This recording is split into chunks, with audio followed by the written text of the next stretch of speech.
নির্বাচনের মধ্য দিয়ে জনপ্রতিনিধিরা সামনে আসবেন, আপনারা সামনে আসবেন।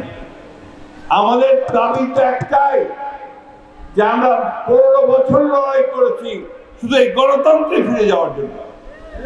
দেশের মালিক জনগণ, সেই জনগণের ক্ষমতা জনগণকে ফিরিয়ে দেওয়ার জন্য। বন্ধুগণ, তার জন্য আমরা ত্যাগ স্বীকার কম করিনি। আমাদের নেত্রী দেশনেত্রী বেগম খালেদা জিয়া 6 বছর কারাগারের অন্তরালে থেকেছে। আমাদের নেতা এখন পর্যন্ত তিনি বিদেশে অবস্থান করছেন 18 বছর ধরে। আমাদের 60 লক্ষ মানুষের বিরুদ্ধে মিথ্যা মামলা দেওয়া হয়েছে। কি ভুল বলছি নাকি? প্রায় 20,000 মানুষকে হত্যা করা হয়েছে। আমাদের ইলিয়াস আলী এমপি সহ 1700 মানুষকে গুম করে হত্যা করা হয়েছে, ঠিক না? এই প্রাইস আমরা পে করেছি। আজকে সেই জন্য আমরা দেশে আমাদের একমাত্র লক্ষ্য, একমাত্র কথা, আমরা গণতন্ত্র ফেরত চাই, আমরা নির্বাচিত পার্লামেন্ট চাই এবং আমরা নিরপেক্ষ নির্বাচনের মধ্য দিয়ে সেটা চাই। খুব পরিষ্কার করে বলে দিতে চাই এই সরকারকে, এই অন্তর্বর্তী সরকারকে, যে আপনি শতভাগ নিরপেক্ষ থাকবেন।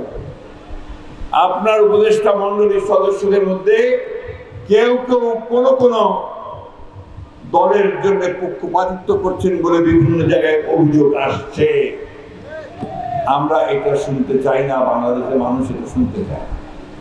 বাংলাদেশের মানুষ সম্পূর্ণ নিরপেক্ষতা চায় এবং নিরপেক্ষ নির্বাচন চায়। বন্ধুগণ, সময় কম, আমি বেশিক্ষণ বক্তৃতা করতে চাই না। আমি শুধু আপনাদের সামনে একটা কথা বলতে চাই, বিএনপি একটা পরীক্ষিত রাজনৈতিক দল, তাই না? অনেক পরীক্ষা দিয়েছে তো। সেই বিএনপির জন্মের পর থেকে, জিয়া রহমান সাহেব যখন থেকে বিএনপি জন্ম দিয়েছেন, এই বিএনপি কিন্তু এই দেশে শ্রমিক বিদেশে রপ্তানির ব্যবস্থা করেছে, তাই না? জিয়া রহমান সাহেব করেছেন না? এই যে কলকারখানাগুলো, আমাদের মারা বোনেরা যে চাকরি করছে, গার্মেন্টস ফ্যাক্টরি, এটা কার হাত দিয়ে শুরু? জিয়া রহমানের হাত দিয়ে শুরু। কি ছেলেরা জানো না তোমরা? জানতে হবে। আজকে যে রেমিটেন্স, যে আয়, এই যে আপনার $32 বিলিয়ন এখন জমা হয়েছে, এটা শুরুটা করেছিলেন জিয়া রহমান সাহেব। আর খালেদা জিয়া এটাকে সামনের দিকে নিয়ে গেছে। মেয়েদের লেখাপড়া, দেশনেত্রী বেগম খালেদা জিয়া ক্লাস 12 পর্যন্ত অবৈতনিক ঘোষণা করেছিলেন, পয়সা দিতে হবে না। আজকে আমাদের মেয়েরা সঙ্গে স্কুল কলেজে যায়, নিশ্চয়ই সব দেখেছেন আপনারা, তারা অত্যন্ত স্বাবলম্বী হয়ে উঠছে, পরীক্ষায় ভালো করছে, রেজাল্ট ভালো করছে। আজকে দেখলাম এখানে যারা ভালো রেজাল্ট করেছে তার মধ্যে অনেক মেয়ে আছে, তাই না? এই অবদানটা সম্পূর্ণ দেশনেত্রী বেগম খালেদা জিয়া। তাই আপনারা কেউ ওই মিথ্যা প্রচারণায় বিভ্রান্ত হবেন না।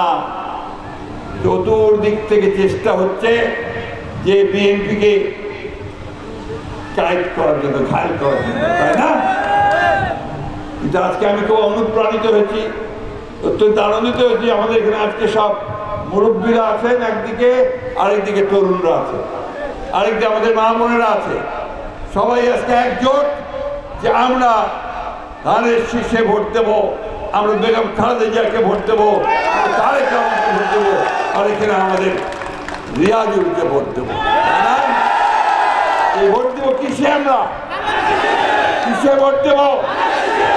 ভোট দিব কিসে? এইটা প্রচার করুন সর্বক্ষণে। আর বিলম্ব নয়, আর কারোর জন্য অপেক্ষা নয়। এখন নির্বাচনের রাস্তায় উঠে গেছে গাড়ি, এই গাড়িকে চালিয়ে শেষ পর্যন্ত নিয়ে যেতে হবে। রিয়াজকে এখানে জনপ্রতিনিধি হিসাবে আমরা দেখতে চাই। বন্ধুগণ, বক্তব্য আর দীর্ঘায়িত করবো না। একটা কথা সবসময় মনে রাখবেন, যে আজকে আমাদের যার উপর যারা স্ত্রী রোগার চালিয়েছে, যারা আমাদের উপর অত্যাচার করেছে, নির্যাতন করেছে, তারা পালিয়ে ভারতে গিয়ে আশ্রয় নিয়েছে, তাই না? কোথায় আশ্রয় নিয়েছে? ভারত সবসময় চেষ্টা করেছে বাংলাদেশের মানুষকে কি করে বিপদে ফেলবে তার ব্যবস্থা। পানির হিস্সা আমাদের দেয় নাই, তিস্তার হিস্সা পাই নাই, ফারাক্কার ন্যায্য হিস্সা পাই নাই, কোন নদীর ন্যায্য হিস্সা আমরা এখন পর্যন্ত পাই নাই। আমাদের সীমান্তে গুলি করে হত্যা করা হয় নিরীহ মানুষদেরকে, পৃথিবীর কোনো দেশে এটা হয় না, হয় না।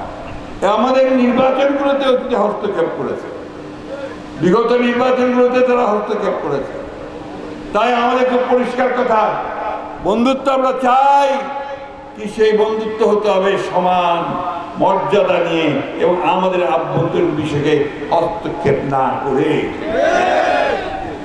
বন্ধুগণ, আমি আপনাদের কাছে একটাই অনুরোধ জানাতে চাই যে আপনারা এখন সময় নষ্ট করবেন না।